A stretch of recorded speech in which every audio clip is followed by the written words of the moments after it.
नमस्कार शेतकरी मित्रांनो, मी जितेंद्र शिवराम नवरे, गाव माझा अंतापूर, तालुका बागलाण, जिल्हा नाशिक। माझा मोबाईल नंबर आहे 7588703007। शेतकरी मित्रांनो, सांगायचं म्हणजे गेल्या 2 वर्षापासून मी ऑर्गॅनिक शेतीकडे वाटचाल केलेली आहे।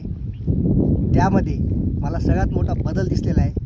कॉपियस NPK म्हणून जे 10-26 आपण म्हणतो, त्याचा वापर मी ह्या वर्षी कांद्याला केलेला आहे।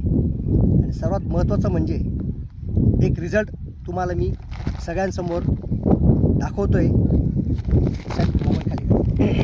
हा माझा कांदा आज रोजी फक्त आणि फक्त 42 दिवसांचा आहे। तुम्ही रिझल्ट बघू शकतात। कांद्यांच्या मुळ्यांपासून कांद्याला फुटलेल्या पागऱ्या, ज्याला पाती म्हणतो, पातींची संख्या बघा।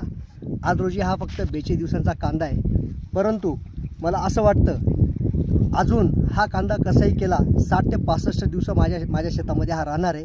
त्याच्यावरून विचार करू शकता की कांद्याची बनणारी वाढ ही कोणत्या पद्धतीने बनणार आहे, जेणेकरून आपल्याला कांद्याला एकरी आपण जे ॲव्हरेज असतं ते आपल्याला मिळणार आहे। म्हणून शेतकरी मित्रांनो, मी सर्वांना माझ्या अनुभवानुसार तुम्हाला विनंती करतो की शक्यतो ऑर्गॅनिक शेतीकडे वळा।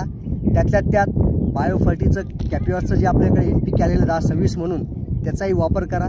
आत्तापर्यंत मी फक्त याला हेच दिलेलं आहे। याच्यानंतर मी ह्याच कंपनीचं सुमका म्हणून जो पोटॅश वगैरे 4-5 घटक म्हणून जे खत आलेलं आहे त्याचा देखील मी वापर करणार आहे। तर माझी विनंती सर्व शेतकरी बंधूंना की सगळ्यांनी याचा वापर करावा आणि आपली शेती ऑर्गॅनिककडे वाटचाल करावी।